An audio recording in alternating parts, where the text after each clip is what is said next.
नहीं तो मनुस्मृति में, तो वो मनुस्मृति के नैतिक मूल्य इस संविधान में नहीं है, इसलिए वो इस संविधान को बदलना चाहते हैं।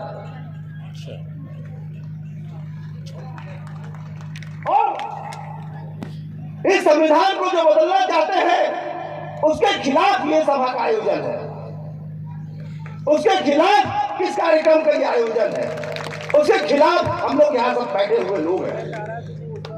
तो मैं उसी संविधान की जो दूसरी उद्देशिका की दूसरी लाइन है उसको बोलूंगा कि सामाजिक आर्थिक राजनीतिक न्याय।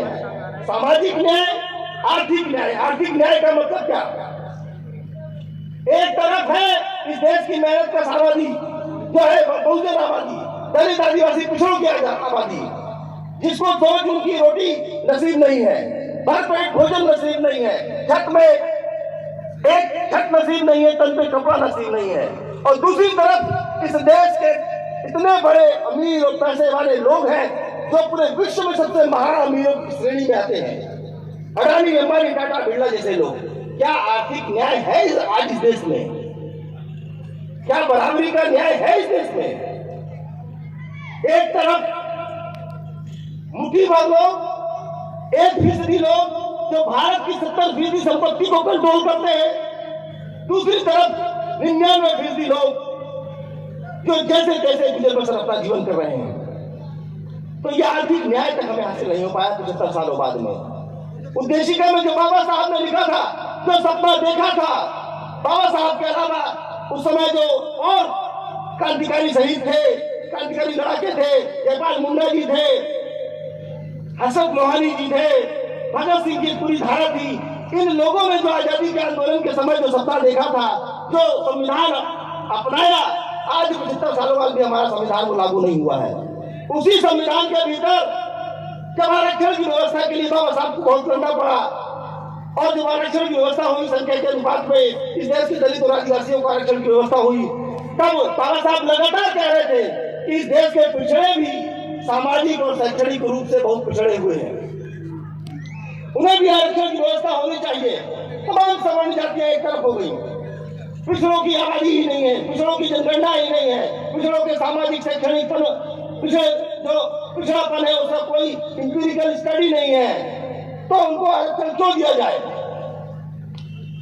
तो तब बाबा साहब ने लड़ते लड़ते संविधान में 340 अनुच्छेद 340 डलवाया और कहा कि पिछड़ों की जनगणना की जाएगी, उनके सामाजिक, शैक्षणिक, राजनीतिक पिछड़ापन को का अध्ययन किया जाएगा और उनको आरक्षण दिया जाएगा। ये संविधान का प्रावधान है।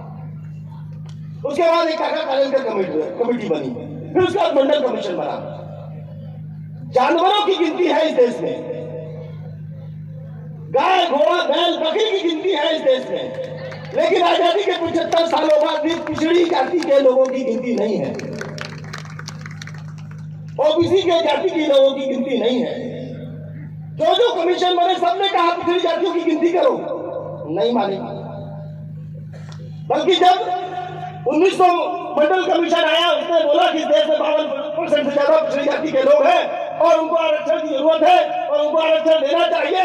वो भी ST/SC समुदाय की तरह काफी बैकवर्ड है, काफी पिछड़े हैं, शैक्षणिक संस्थानों में नहीं है, सरकारी नौकरियों में नहीं है।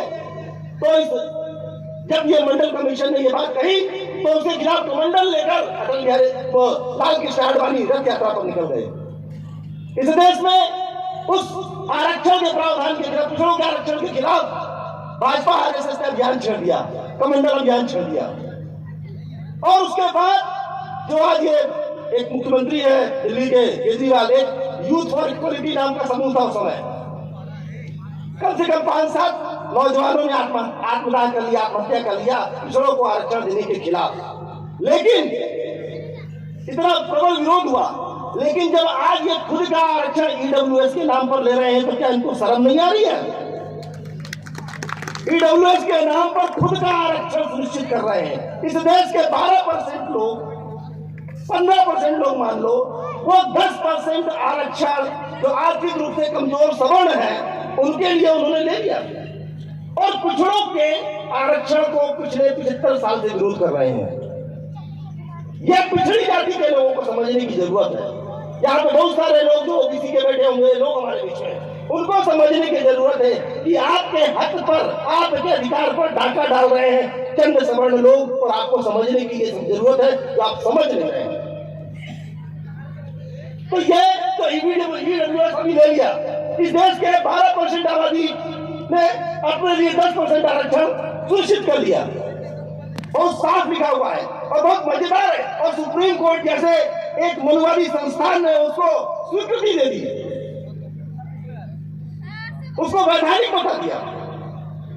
जो एक सुप्रीम कोर्ट जो साहनी जजमेंट दे दिया आपको, जिसने कहा था कि 50% से ज्यादा आरक्षण नहीं हो सकता है, आज क्या हाल है? केंद्र सरकार में, सेंट्रल में 15% आरक्षण अनुसूचित जाति को है, 7.5% आरक्षण जो है अनुसूचित जनजाति को है, और ओबीसी को 27% आरक्षण है। 10% आरक्षण इनका मिला लो तो लगभग वो 60% आरक्षण होता है। तो 50% का आरक्षण तो वैसे खत्म हो गया। तो ओबीसी के आरक्षण को विरोध करेंगे, लेकिन खुद के आरक्षण के लिए वो साहनी जजमेंट जो है, सुप्रीम कोर्ट का जजमेंट है, उसको भी कचरे की तरह फेंक देंगे। ये आज किया जा रहा है। तो दोस्तों, समय यहाँ पर नहीं है, समय की कमी है, हमारे बीच में महत्वपूर्ण वक्ताएं बैठी हुई है, बहुत सारी बातें बोलने को है, लेकिन ये बात समझने की जरूरत है कि इस देश के संविधान में इस देश के दलितों को, आदिवासियों को, पिछड़ों को, अल्पसंख्यकों को सम्मान से जीने का अधिकार मिला है, और सम्मान से जीने का अधिकार दिया है, और वो केवल तभी संभव हो पाया है क्योंकि बाबा साहब अम्बेडकर थे। और आज उसी संविधान को कुछ मनुवादी ताकतें, ब्राह्मणवादी ताकतें बदलने को तैयार हैं। उसकी जगह वो हिंदू राष्ट्र बनाना चाहती है, वो मनुस्मृति और ब्राह्मणवाद को दोबारा स्थापित करके इस देश की बहुजनों को कटोरा और पीछे झाड़ू थमाना चाहती है। उसके खिलाफ हम सब खड़े हैं, और हम सब मिलकर उसके खिलाफ मरते दम तक लड़ेंगे। एक एक मौके पर, एक एक जगह पर, एक एक कोने पर संविधान को बदलने वाली ताकतों के खिलाफ संघर्ष करेंगे। इसी आह्वान के साथ आज संविधान दिवस के दिन हमको ये संकल्प लेना चाहिए और ये निर्णय लेकर हमें आगे बढ़ना चाहिए। मैं आप लोगों के बीच में कुछ नारे लगाऊंगा, मेरे साथ आप भी नारे लगाइएगा। अरे संविधान की रक्षा कौन करेगा?